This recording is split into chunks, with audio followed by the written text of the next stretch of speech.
Vozes de papel. Vozes de papel. Vozes de papel.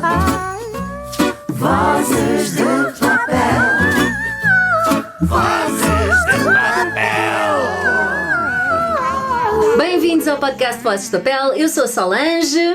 Eu sou a Ana. Eu sou o Sérgio. E uma menção aos nossos membros não oficiais da equipa, Francisco Cristina, que dá uns toques no áudio, e a Paloma, que é o nosso fantasma das redes. Esta é a nossa cápsula do tempo para as dobragens portuguesas, feita por quem de facto trabalha atrás do microfone. Vocês podem encontrar-nos no Instagram em Vozes de Papel Pod e sem limite de caracteres em vozdepapelpod@gmail.com.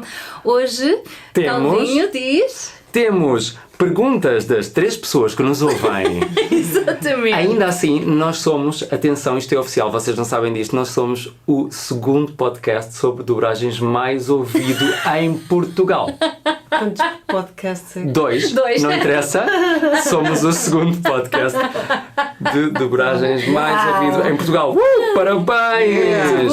Muito Who you gonna bom. call? Paloma. Então, vamos lá começar. Uma das perguntas que nós recebemos foi uma personagem que era só mais uma, mas que depois se revelou surpreendente ou interessante para vocês. Mas que tínhamos... Que tínhamos feito, sim, uma personagem que nós tínhamos feito. Assim, de repente, que eu me esteja a lembrar... Não me lembro do nome. Espera, vou tentar, vou tentar lembrar. Não vou conseguir também. Esta parte vai ter que ser editada, não é? Está bem. Que era um frango que eu... Não vou editar. Espera aí, tens que editar, claro que Não. sim. um Só, frango. isto não pode ter Eu vou agora. deixar ficar. Não, wiki dobragem. Faz parte. Wiki. Não, está bem, mas dobragens. Olha, não, vamos a outra coisa. Para mim, o Doraemon é uma surpresa, mas por incompetência minha. Eu confesso que nunca vi Doraemon na minha vida, nunca tinha visto Doraemon, sabia o que era, tinha mais ou menos uma ideia do que era. E de repente há imensa gente que me reconhece pelo Suneo. Não só, mas nessa série, mas pelo Suneo.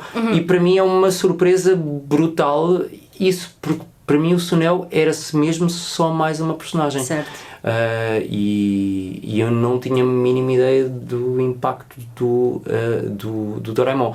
E efetivamente o Suneo depois tornou-se divertidíssimo de fazer, porque é um miúdo altamente birrento e convencido, e aquilo é tudo fachada.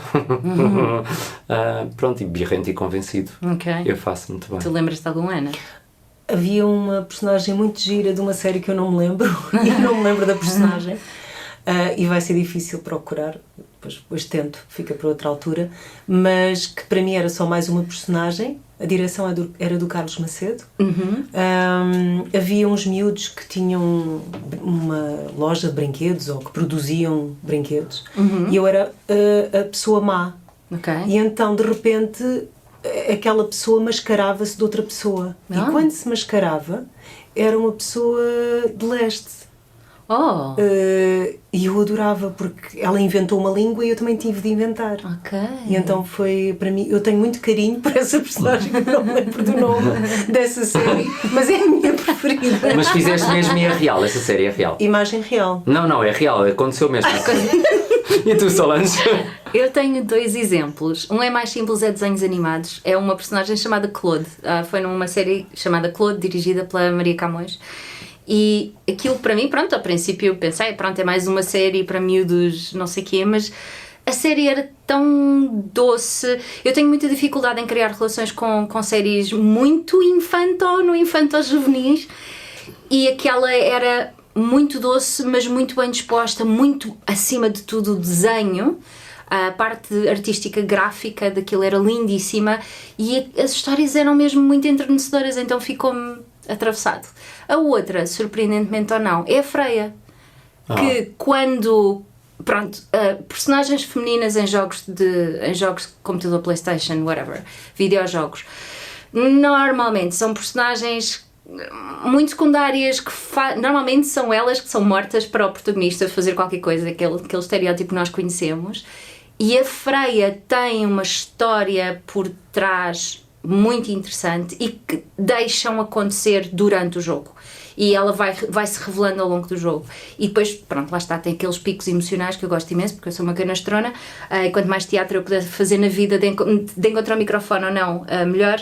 Mas foi uma surpresa grande o range, o alcance e os altos e baixos que aquela personagem teve para mim. Até porque às vezes em videojogos nós só chegamos aí ao fim de várias sessões de Exato. gravação, porque é quando se começam a gravar os cinematics. Exato. E paras de repetir atrás, Sim, ali atrás, aqui à frente, aqui ao sim. lado. Muito bem. Sim. Isso mesmo. Boa. Então, Improvisos para deixas. O exemplo do Dragon Ball. é um exemplo um bocadinho fora do meio, não é?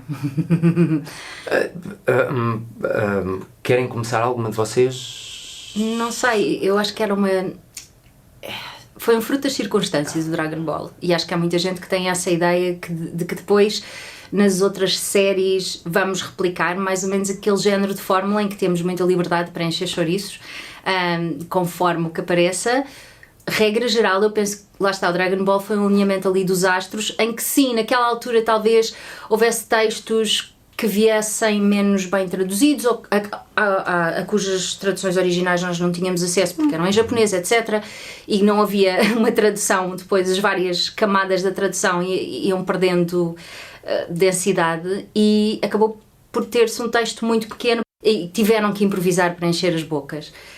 Eu não, pelo menos no trabalho que tenho feito na última década e tal, não sinto que tenhamos muito essa coisa. Sim, há uma coisa de metermos qualquer coisa nossa. Às vezes acontece, está curto e tu vais perceber que está curto e pões ali qualquer coisa. Sim, mas não é por sistema, não é por um sistema, episódio inteiro, não é sequer uma cena inteira, muitas vezes são pequenas palavras. Acho que já não temos liberdade como se calhar se tinha nessa altura. Nessa altura havia, não estou a dizer que as coisas sejam uma questão de confiança, mas de facto a liberdade de tomar determinadas opções ou e de certas palavras e isso tudo era muito mais conferida aos diretores e aos atores. Eles é que controlavam muito mais o trabalho, e hoje em dia já há uma coordenação por parte do cliente, depende do cliente, há palavras proibidas. Portanto, acho que é diferente, evoluiu noutro sentido. Sim, essa questão das referências, porque os improvisos do Dragon Ball eram muitas vezes feitos com referências da época, da altura. Exato. E isso foi uma coisa que depois deixou de funcionar, depois voltou a funcionar outra vez, sei lá, não faço ideia, porque ia falar de cor. Mas olha, um exemplo muito concreto, muito recente. Quando foi o Mufasa, o Pumba e o Timon falam da zebra Ron. E a zebra Ron só tem 3 pernas, porque foi atropelada, e eles no original dizem "It was a hit and run", e riem muito. E depois nós tínhamos que adaptar isto. E eu e a Maria é a diretora, não é? A própria Maria andava ali, não estava muito contente com a solução, e nós andámos ali a pensar em situações. E uma delas foi inventada pela minha parva cabeça, foi já não serve para Ronaldo, ou já não vai para Ronaldo. Tinha que se manter o nome Ron. Quem decide na Disney não quis, porque disse daqui a 20 anos eu não sei se Ronaldo continua a fazer sentido. Exato, sim. Pronto, portanto, e se é a personalidade que é, e foi vetado por causa de uma questão de daqui a 20 anos, quanto mais questões do dia-a-dia, questões sociais e políticas, sim, etc. Sim. Não faz parte. Sim. Não faz parte do nosso A dia-a-dia. ideia dos estúdios normalmente é só dobrar uma vez, e portanto a coisa ficar um bocado o mais intemporal possível, não é? Portanto, estas referências muito específicas, como no Dragon Ball, não há muito espaço para isso. Claro. Ana, terceira pergunta. Isto é interessante. Projetos em que fazem mais do que uma personagem, é difícil mudar o chip? Há várias maneiras de gravar isto. Normalmente grava-se personagem a personagem. Depois há pequenas cenas em que às vezes até é giro fazer, principalmente quando as vozes são muito distantes.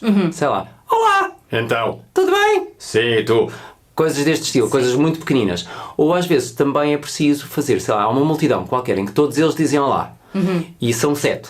E às vezes eu peço, é muito mais simples pedir a um ator para fazer olá, olá, olá, olá, não sei o quê. Fazem 7 olás seguidos, e depois nós montamos como numa lasanha, como nas várias camadinhas, e temos a multidão feita. Mas habitualmente, e até por uma questão de exigência técnica atual, que é preciso gravar, as pistas têm que ter os nomes das personagens e não há misturadas, normalmente grava-se uma a uma. Sim.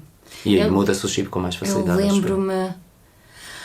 Eu acho que a parte mais louca da minha vida nesse aspecto era, pronto, lá está, não havia direção, fazer os ursinhos carinhosos quando ainda estávamos na nave-mãe, em que eu às tantas contei as personagens que me foram calhando ao longo da série, eram 16.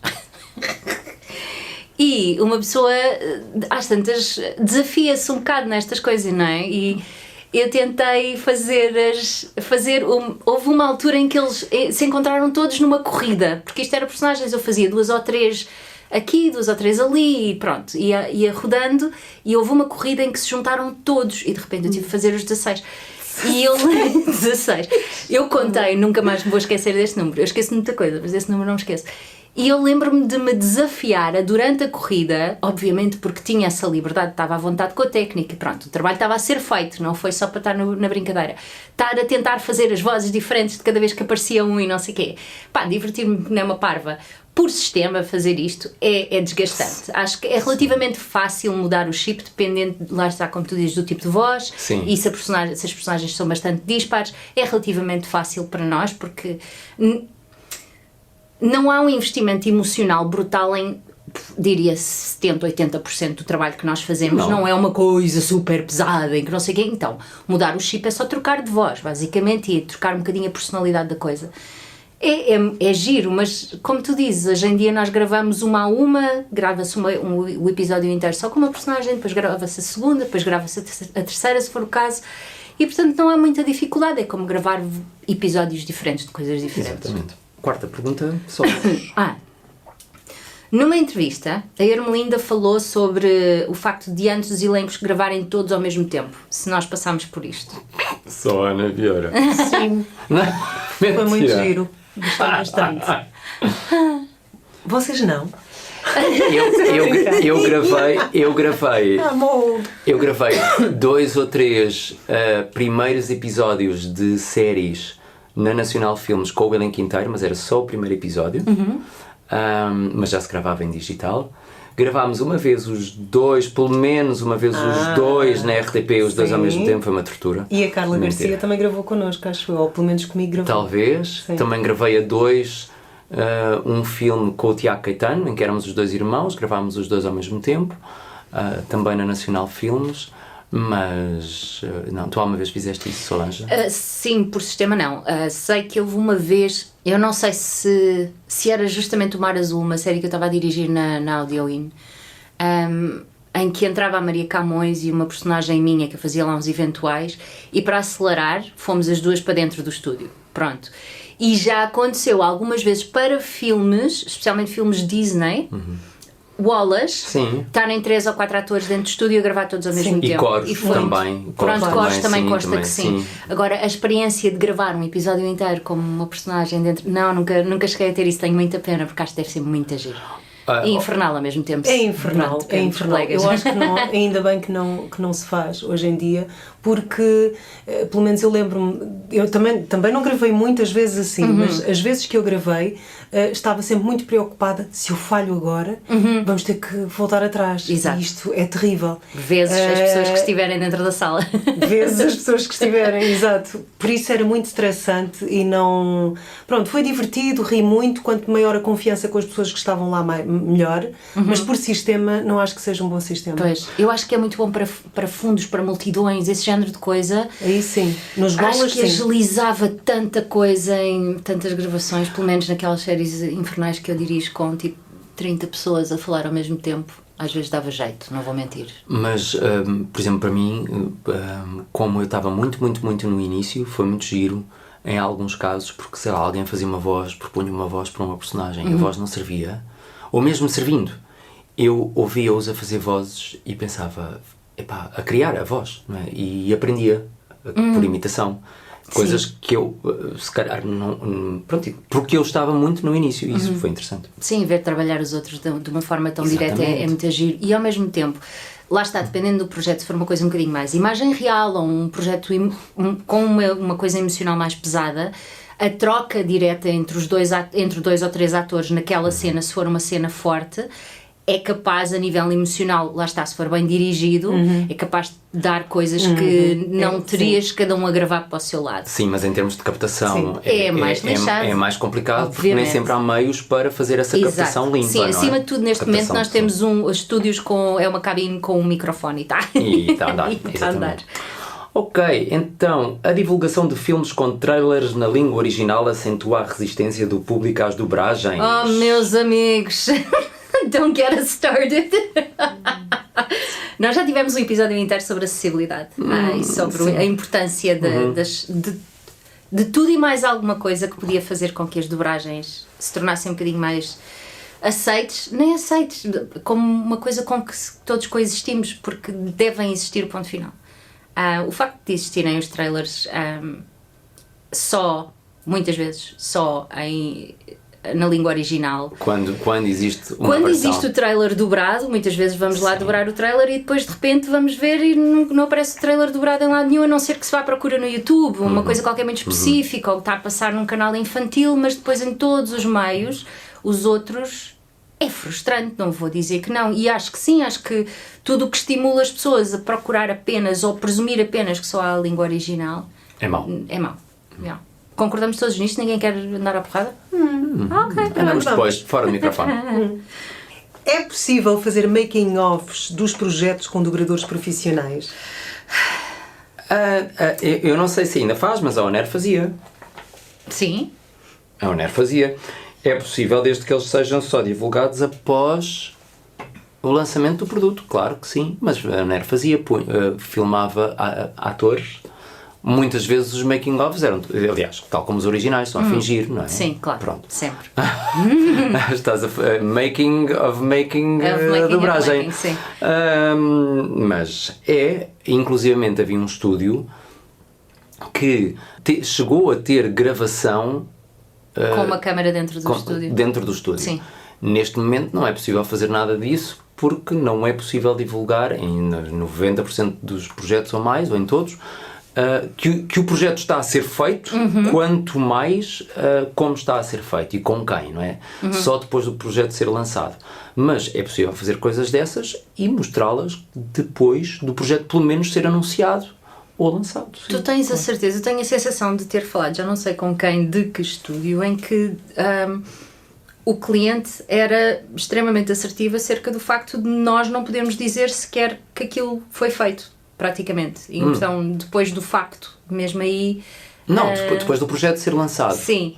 Porque não? Não sei. Não sei. Estás-me a perguntar a mim. Eu acho Olha, que devia haver montes de making-ofs, devíamos poder... Obviamente, depois do projeto ser lançado, ninguém está aqui a dizer a coisas... PlayStation às vezes ainda faz. Pois não sei. A Disney também. A Disney a DreamWorks também. A Disney faz um bocadinho mais, talvez se calhar como a PlayStation, mas faz um bocadinho mais a promoção de alguém que é Star Talent e que, portanto, Sim. não sei quê. Mas filmam um fake uma making pessoa of. a fingir Sim. que está a dobrar, a fingir Sim. no bom sentido, a pessoa já gravou, está só a fazer Especificamente para lip aquele. sync de si própria. Exato. Mas é um bocado encenado e é um bocado na perspectiva de arranjar alguém famoso que vá vender o produto. E o que eu vejo no conceito de making of é uma coisa um bocadinho mais... Temos cá uma câmara, as pessoas vêm ao estúdio e vamos filmando pedaços das pessoas a gravar e de como é que se faz tudo cá atrás. E eu acho que era uma coisa super interessante. Eu sempre fui... eu quero bué fazer essas coisas porque acho muito giro. E a sensação que eu tenho é que há muita resistência. Se não for com uma pré-aprovação do cliente É possível, relativamente sim. a quem é a pessoa que vai ser filmada, etc, etc, acho que há muita resistência a isso. Pelo menos para os portugueses. Porque Pronto. para os outros, as vozes Sim. originais podem fazer o escarcel que quiserem. Pronto. Mas nós não podemos dizer. Mas lá está, é possível fazer sim em alguns casos muito específicos, mas já se fez e sim. Yeah. Qual foi a série pré-escolar que gostaram mais e menos de fazer? E como é que se sentem quando vos atribuem um papel nessas séries? O exemplo que deram aqui foi para mim e para a Ana, a Rua Cocomelon. Eu não tenho uma preferida, quer dizer, de uma forma geral, essas séries têm semelhanças, têm características que são semelhantes. Por isso, eu tiro o prazer que tiro inerente às características da série, mas não tenho uma preferida. Talvez eu goste muito daquelas que tenham uma banda sonora com umas nuvenzinhas ou qualquer coisa do género, que as novinhas, sim. que tenham uma banda sonora mais calma e até interessante, pronto. Faça outras que têm músicas mais comerciais e que são mais hiperativas, digamos assim. Acho que a única variação é um bocadinho por aí. Mas francamente eu gosto de fazer todas de igual forma. Eu não vou dizer que gosto de fazer todas. Eu tenho muita resistência à forma como se trata o público infantil muito pequeno. E acho que muitas vezes há coisas que devem ser abordadas pelo básico, obviamente, mas o tom com que se aborda as pessoas, eu tenho muita resistência a coisas com cores muito garridas em que estão sempre a gritar, basicamente a gritar com o espectador. E acho que há muita tendência de falar assim, com as crianças pequenas. E é um bocado tipo aquela coisa daquela vizinha irritante que vê a criança na rua e começa aos gritos: como é que tu estás? Queres falar comigo? Pronto. E é isto traduzido para uma série. E isso faz-me muita confusão. Acho que são as séries que eu gosto menos de gravar. Mas também depende da direção, porque eu já vi a personagem original, a referência original ser muito gritada. Sim. E por exemplo, nós, os três que estamos aqui, eu acho que já há muito tempo que percebemos que temos de reduzir ali um bocadinho podemos o baixar tom. um bocadinho o tom, sim. Sim. E isso é uma coisa que se aprende ao longo da nossa evolução. Sim, não só, e é um bocado... não é? Há um limite para aquilo que nós... Para quanto a gente consegue baixar o tom, porque aquilo tem que ser igual ao original, não é? Na cara, não podemos ter, o boneco não pode ter ou o personagem não pode ter a boca muito escancarada e notar-se que está em esforço e a gritar, e a pessoa estar a falar, crianças como estão. Sim, não claro dá, não é? Não, também não exagerar. Mas dentro daquilo Sim. baixar um bocadinho a energia e a agressividade, porque eu sinto aquilo como agressivo e como uma coisa hiperestimulante desnecessariamente, porque há alturas em que é giro, tem aqueles picos de emoção. Sim. Outra coisa é passar um quarto de hora ou 20 minutos aos gritos, tipo, calma, o mundo já é complicado como é. Estás-te a rir de mim, Sérgio? Não, estou a rir daquilo que eu vou ter que dizer. Então diz lá. Diz. Eu tenho algumas de que gostei muito, se bem que eu não tenho certeza. Por exemplo, O Carteiro Paulo era uma série pré-escolar. Eu acho que era uma série pré-escolar. Ou pelo menos que abrangia esse grupo, essa faixa etária. Eu adorei fazer O Carteiro Paulo. O Cid Ciência, que é uma série muito pouco conhecida, mas era protagonizada espetacular. Era protagonizada pelo Tiago Retré, e eu fazia uma criança certamente com calos na voz, porque era uma criança qualquer que falava assim. E apesar de ser Cid Ciência, era uma ciência para um grupo pré-escolar, e a série estava muito bem feita. Mas a minha série pré-escolar preferida de sempre é O Grande e Pequeno, que foi uma série que eu fiz muito ao início de eu estar a trabalhar diretamente na RTP, uma série dirigida pelo Daniel Gurjão. Era absolutamente deliciosa, porque eram dois bonecos que viviam juntos, o grande e o pequeno. O grande era o Michel, eu era o pequeno. O pequeno falava assim! E era delicioso. Ainda cá em casa, volta e meia, nós recriamos cenas do pequeno, porque o pequeno acompanha-me também ainda hoje, já foi feito há muitos anos. E há episódios do pequeno que eu adoro e que eu às vezes tenho vontade de recriar cá em casa. Eu lembro do dia em que ele perde o verde verdejante, que é um lápis de cera que cai pelo ralo do lavatório, do lava-louças, e faz um escândalo enorme e grita, por isso é que eu me estava a rir.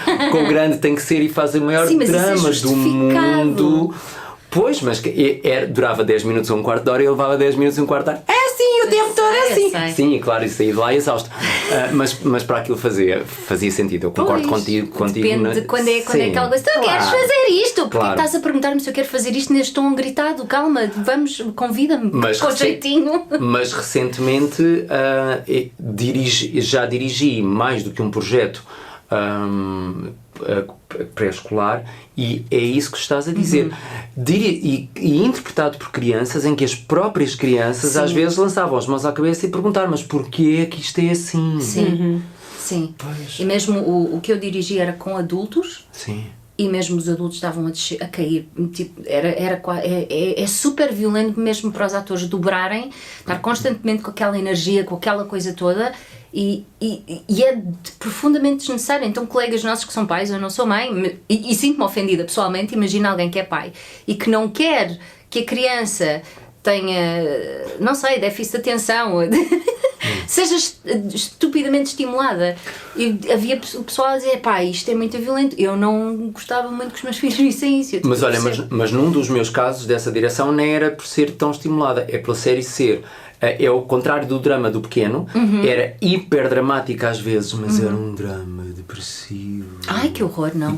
E pá, gritem um bocadinho, aí sim, gritem um bocadinho. São séries um bocadinho complicadas, eu diria. A Cocomelon é relativamente pacífica de fazer. Para mim é um bocadinho menos do que para a Ana, porque eu tenho os meus problemas com o cantar e não sei o quê. Às vezes não atino com as músicas à primeira e fico logo com o síndrome de impostor de fora.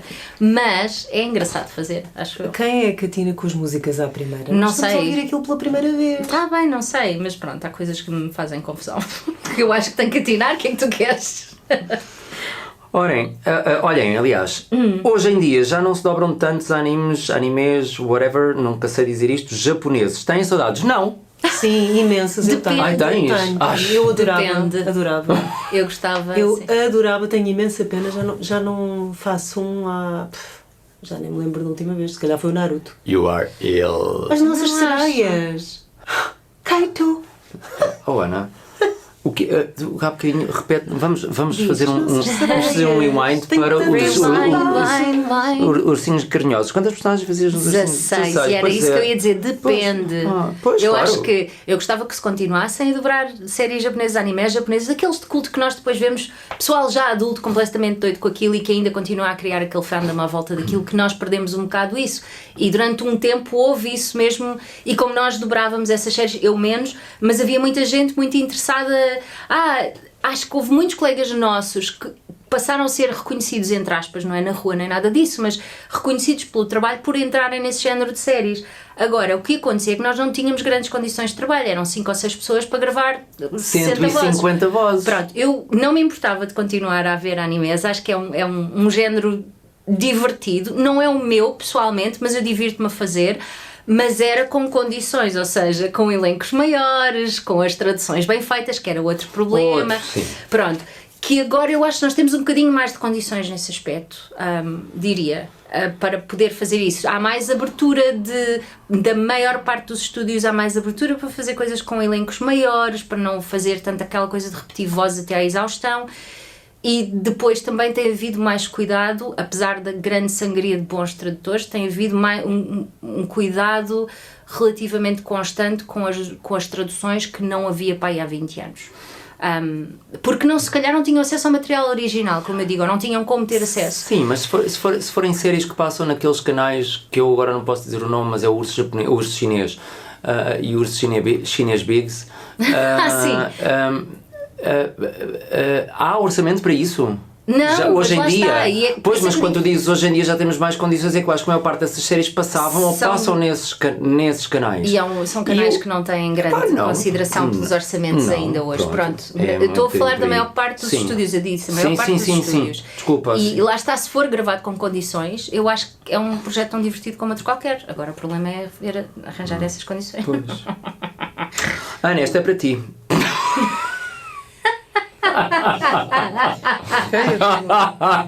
Mentira. Muitas das vossas dobragens mais antigas já só estão acessíveis através de pirataria. O que acham disto? A sério? Eu não sabia. Pirataria? What? Eu não sei o que isso é. Como assim? O que é pirataria? Epá, nem tenho... Pronto. Uma pala Isto. e uma perna de pau. Isto diz muito sobre a fase da carreira em que tu estás, não é, Ana Bia? Olha, isto só quer dizer uma coisa, que estamos velhos. A segunda... Caralho, não devia estar a comer melão enquanto estou a falar. Desculpa. É o que tu quiseres. Não sei. Eu confesso que não vejo. Eu vou ser sincera. Eu acho que ao contrário da ilusão que temos da acessibilidade às coisas, a maior parte do conteúdo que nós estamos a gravar agora só vai estar acessível por pirataria sempre. Porque as plataformas de streaming podem retirar o conteúdo quando quiserem.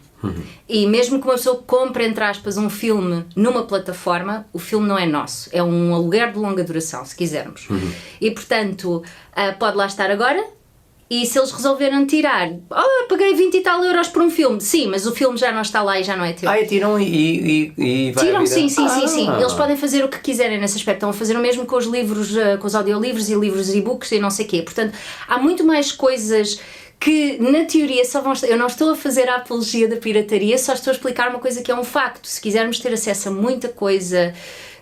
que imaginem, vai sair da plataforma porque eles resolveram que já não está a vender ou whatever, não está a render e querem libertar espaço lá dos mega servidores, eles podem eliminar e ninguém tem acesso. Ou se eu não tiver dinheiro para pagar aquela plataforma e só tiver dinheiro para pagar a outra, tenho que fazer escolhas. Portanto, essa acessibilidade, de antes nós podíamos pôr-nos com um vídeo, com um gravador de vídeo ou com uma cassete ao pé do rádio a tentar gravar as músicas ou as séries que nós víamos, etc. Neste momento nós não temos essa possibilidade de estar tudo numa nuvem, não é? Pois, mas isso é um sinal dos tempos, não é? É, absolutamente. E pronto, há coisas que efetivamente serão uma pena, outras coisas serão uma benção.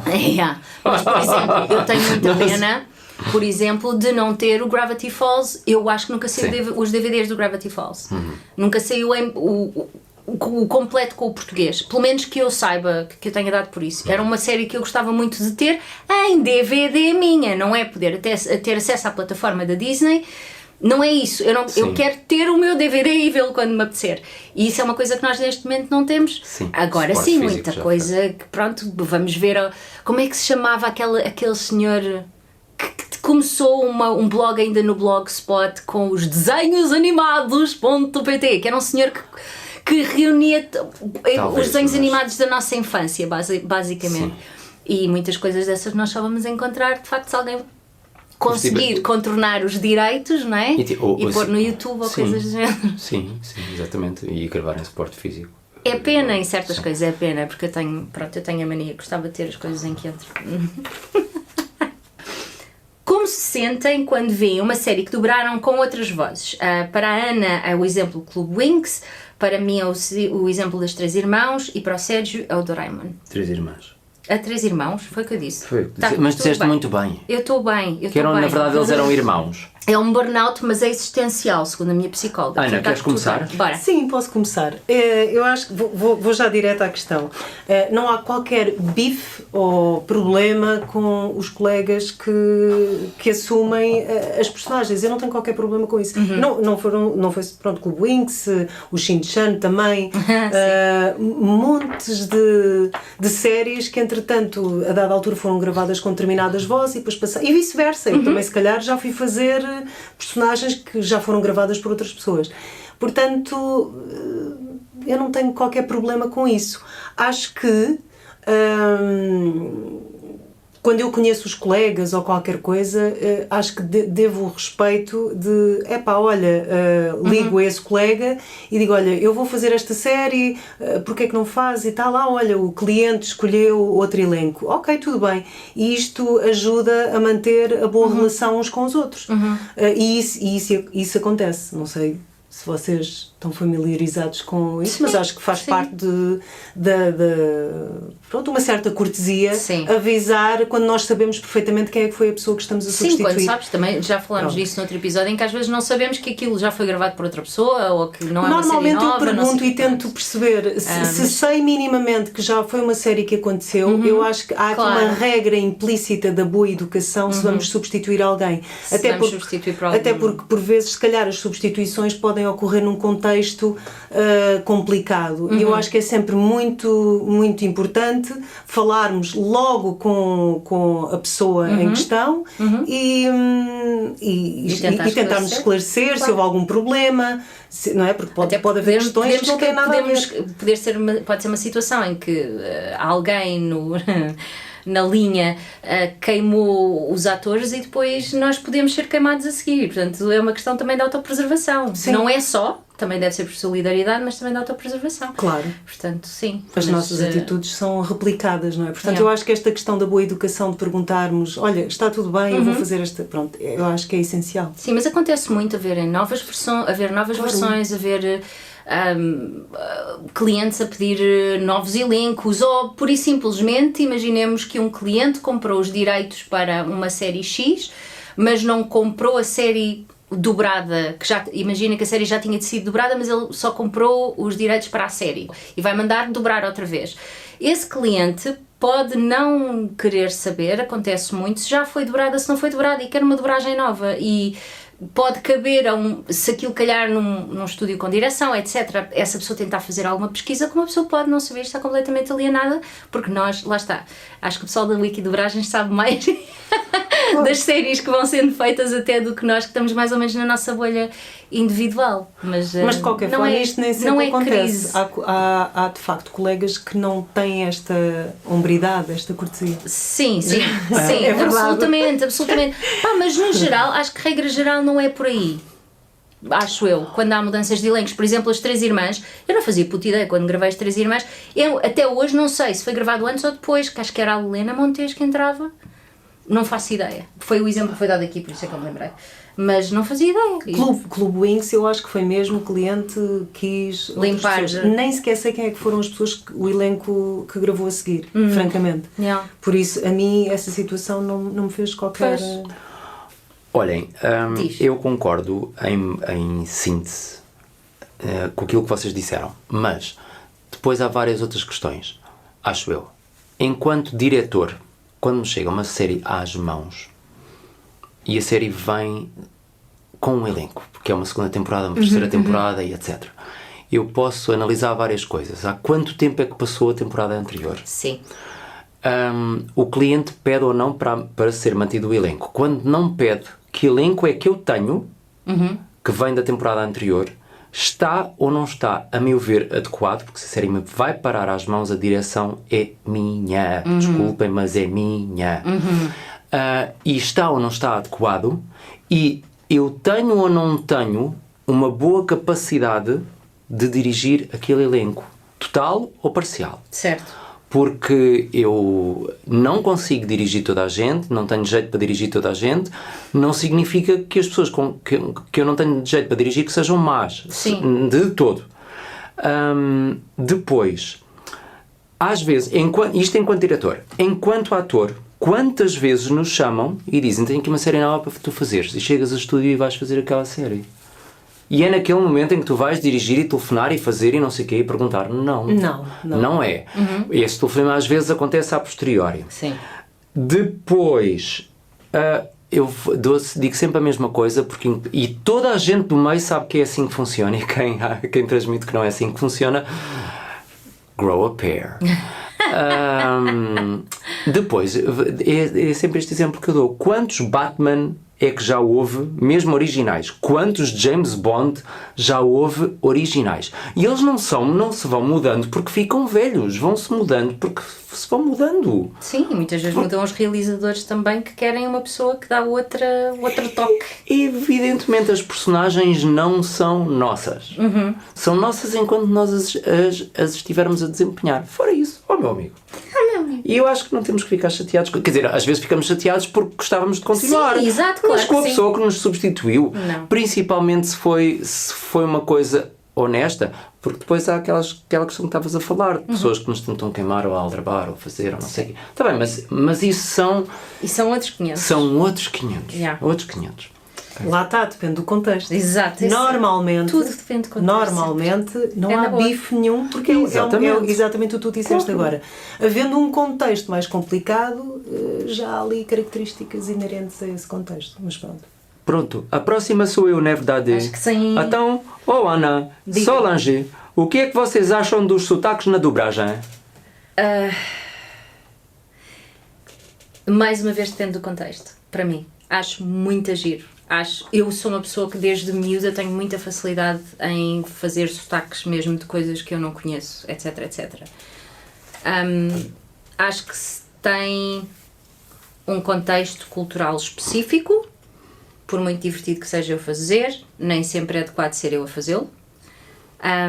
Portanto, depende muito do contexto. Acho que os sotaques são giros, dão riqueza. Acho que não é necessário toda a gente falar com o sotaque de Lisboa sempre em todas as séries. Acho que se deve aceitar pessoas com sotaques diferentes, mesmo numa série inteira, para ter uma diversidade muito grande de coisas. Acho que isso é perfeitamente natural. Gosto muito que tenhamos cada vez mais colegas do Porto a aparecer e a Com entrar, a pronúncia do Porto. com a pronúncia do Porto, do Norte, de onde venham, de onde Pronto, vierem. Sim. a não terem que disfarçar, porque houve uma altura em que tinham que disfarçar, porque nós, os senhores elitistas aqui de Lisboa, decidimos que nós é que éramos a regra e tudo o resto era a exceção e era só usado, e falámos disso um bocadinho com o Zé Jorge, usado um bocadinho no contexto de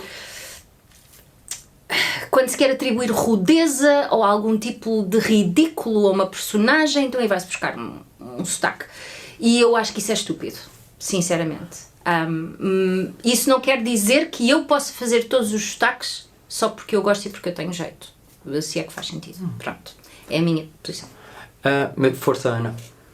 Muito rapidamente, eu tenho uma opinião muito específica em relação a isso. Ou seja, voltando a isso que estavas a falar da pessoa treinar a neutralidade, eu acho, do ponto de vista do exercício da dobragem, exercício Obviamente, técnico de dobragem e da locução, acho muito importante a pessoa É uma na base saber utilizar a neutralidade da voz, porque assim acabamos por ser um bocado canivete suíço. Sim, nós não acabámos por decidir nós aqui em Lisboa que nós é que éramos o neutro. Estás a perceber? E toda a gente, E toda, a sim. gente tem que falar Pronto. da mesma maneira. Há que ter Há coisas aqui- subtiletas, acho que é uma mas sim. ferramenta a brincar com os sotaques, todos e mais algum, e o que é interpretado como neutro também, não acho que deve ser. Talvez, enfim, tens razão, ok, se calhar deveria ser Pronto, e o convenção. sotaque de Coimbra, sim. tudo bem, outros se calhar já são mais intrincados e à partida nunca poderiam ser o neutro por default. Mas Para eles é o neutro. posto isto, que eu acho que é importante a pessoa praticar, seja lá o que for, o neutro, portanto é desprover de a voz de qualquer vício ou sotaque, não é? Tentar uma entoação o mais articulada possível.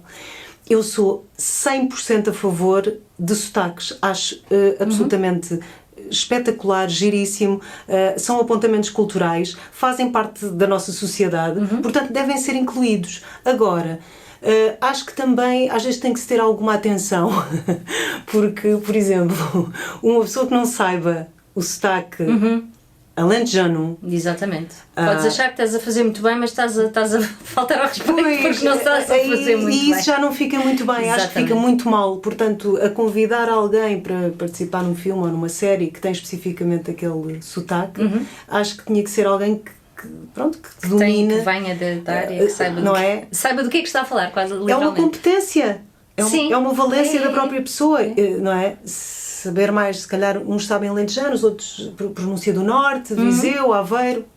Não sei se estou completamente de acordo. Só com essa parte do... Porquê? O que é o sotaque alentejano?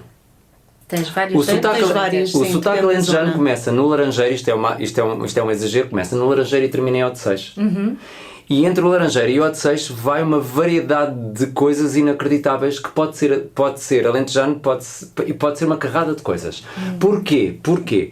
Desde que a personagem não diga que é de Beja e depois não fala a Beja, e isto é, não sei falar a Beja, pode dar o seu ar de Pode ter o de seu um ar direto. sotaque. Sim. Tal como o Shrek não é de Viseu, ou não é de Aveiro, ou não é de não sei de onde.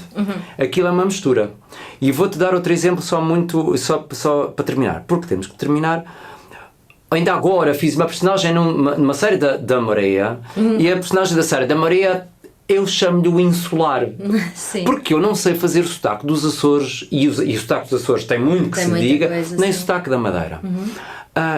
Desde que eu não esteja a dizer a personagem é do Faial e depois estou a fazer outra coisa completamente diferente, aquilo pode ser uma coisa que está no ar e faz parte de uma identidade ou de uma sonoridade que também existe na língua portuguesa, mesmo que seja uma mistura. Certo. Mas há uma percentagem de eficácia, é isso que eu estou a dizer, É, claro. O e que eu estou a dizer certíssimo. é alguém que nunca tenha contacto, que nunca tenha tido Isso sim, contacto isso com a pronúncia alentejana, ser convidado, por exemplo, para fazer. Pronto, mas às Se vezes não calhar precisa estar na para essa perfeição. pessoa está à nora, nem Claro. sequer sabe por onde começar. Sim, pronto. Eu, obviamente, pronto, Ou então por os acaso tenho estereótipos família são perigosos também. Pronto, exato. Também tenho família no Alentejo, portanto, para mim, aliás, eu falava mais alentejano na altura da minha adolescência, porque passava Também lá eu, muito por tempo, isso, eu. portanto, seria mais fácil, não é?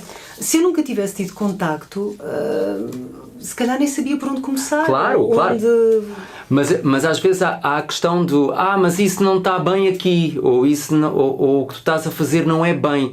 Epá, está bem, mas... Tu até podes suavizar o sotaque, de propósito. Claro, Sim. mas a minha questão é, eu não disse que ele é de Castro Verde, ou não Mas disse eu que ele é da também não Guarda, disse. mas ele não disse que era da Guarda. Sim, mas há aquela coisa, desde que não esteja uma coisa horrível, Pronto, é isso, claro. e evidentemente às vezes pode ter realmente um toque. Eu sou daquelas pessoas que se passo 2 horas no Porto Pois, lá e está. começo a enrolar os R's. Eu não sou do Porto, nunca fui, mas começo logo a falar e estou a apanhar pedaços da sonoridade, porque eu não sou de lá nem. Mas aquela porcaria puxa e Olha, cola-se, lá é está. maravilhoso. Eu não sou capaz de fazer isso. Eu Ai, era eu adoro. incapaz de fazer essa pronúncia, esse sotaque. Eu adoro. Não consigo. Mas Nem tenho pouco, noção nem mais que ou menos. se aquela personagem, lá está como tu dizias, se é uma personagem que pretende ser do Porto ou de um norte específico, nunca na vista. Se for uma pessoa que de vez em quando tem uns toques de qualquer coisa, se calhar eu já sirvo. Então, entre nós as duas, Mas entre isso temos claramente colegas que serias são de tu. lá e que seriam mais melhor a primeira Ainda escolha. melhor, claro. Obviamente. Se há possibilidade de ter alguém nativo, mas pronto. Bom, então, e temos que terminar. Temos mais perguntas para responder. Faremos mais um programa, entretanto, com respostas a mais perguntas vossas. Até ao próximo programa. Continuem a enviar perguntas. Continuem a enviar perguntas. porque isto é muito divertido e há muita gíria. Adoramos discutir em bem. E despedimos-nos com amizade. Até ao próximo programa. Beijinhos. Obrigado. Beijinhos. Vozes de papel.